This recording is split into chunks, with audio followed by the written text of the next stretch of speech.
আমরা প্রথমেই বলেছি যে এটা তাড়াহুড়া করে যেনতেন প্রক্রিয়ায় যাতে কোনোভাবে এটা তৈরি না হয়। এখানে সরকারের দিক থেকে এই উদ্যোগটা নেওয়া দরকার একটা ঘোষণাপত্র তৈরির জন্য, সকলের মতামতকে যুক্ত করে এটা প্রয়োজনীয় সময় নিয়ে এই যে দলিলটি এটা তৈরি করতে হবে, কেননা এটা একটা ঐতিহাসিক দলিল। এটা ভবিষ্যতে হয়তো আমাদের একটা পলিটিক্যাল রেফারেন্স কিংবা রাজনৈতিক একটা সূত্র হিসেবে সবসময় আমাদের ভবিষ্যতে কাজে লাগবে।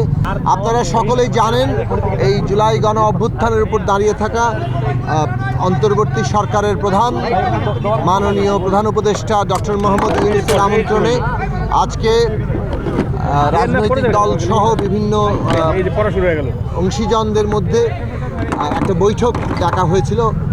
সেই বৈঠকের উদ্দেশ্য ছিল জুলাই গণ অভ্যুত্থানের একটি ঘোষণাপত্র তৈরি করা কিভাবে যাবে।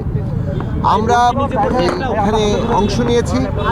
আমরা মূলত আজকে কথা বলেছি যে এই জুলাই ঘোষণাপত্র যেটা তৈরি হতে পারে, কেননা এই ঘোষণাপত্রের যে গণ অভ্যুত্থানের যে প্রেক্ষাপট, গণ অভ্যুত্থানের মধ্য দিয়ে যে জন আকাঙ্ক্ষার প্রকাশ ঘটেছে এবং গণ অভ্যুত্থান ভবিষ্যৎ বাংলাদেশের যে দিক নির্দেশনা দেয়, সেই বিষয়গুলো একটা দলিলে সন্নিবেশিত হতে পারে।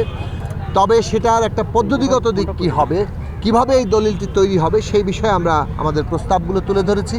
আশা করি সেই অনুযায়ী অন্তর্বর্তী সরকার একটা কর্মপন্থা ঠিক করবেন। আমরা প্রথমেই বলেছি যে এটা তাড়াহুড়া করে যেনতেন প্রক্রিয়ায় যাতে কোনোভাবে এটা তৈরি না হয়। এখানে সরকারের দিক থেকে এই উদ্যোগটা নেওয়া দরকার একটা ঘোষণাপত্র তৈরির জন্য।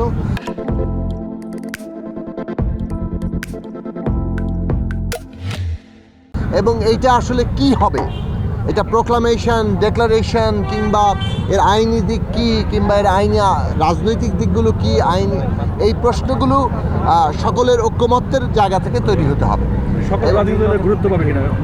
এবং আমরা পদ্ধতিগতভাবে বলেছি যে এখানে একটি সরকারের পক্ষ থেকে ড্রাফট কমিটি করা দরকার।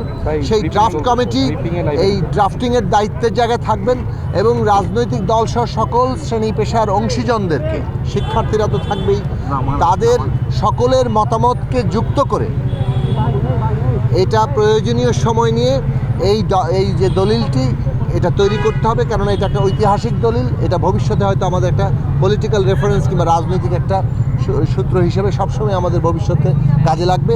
কাজেই সেইভাবে এটা যাতে তৈরি হয়, সকলের অংশগ্রহণ থাকে, সকলের মতামতের গুরুত্ব হয়, সবাই মিলে একটা জাতীয় ঐক্যমত্যের, অর্থাৎ আমাদের ফ্যাসিবাদ বিরোধী আন্দোলনের ভেতর দিয়ে যে ঐক্যমত্য তৈরি হয়েছিল 5ই আগস্টে, সেই ঐক্যমত্যের প্রকাশ হিসাবে এটা সামনে আসে।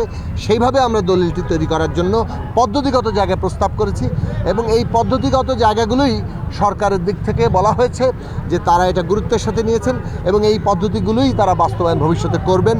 সভা আহ্বান থেকে শুরু করে যেভাবে আসলে এজেন্ডা নির্ধারণ করে প্রয়োজনীয় সময় নিয়ে সভা আহ্বান এবং সময় অনুযায়ী সময় নিয়ে আলোচনা, সেই বিষয়গুলো যাতে ভবিষ্যতে গুরুত্ব পায় এবং সেই দিকটুকু আমরা গুরুত্বের সাথে তুলে ধরেছি।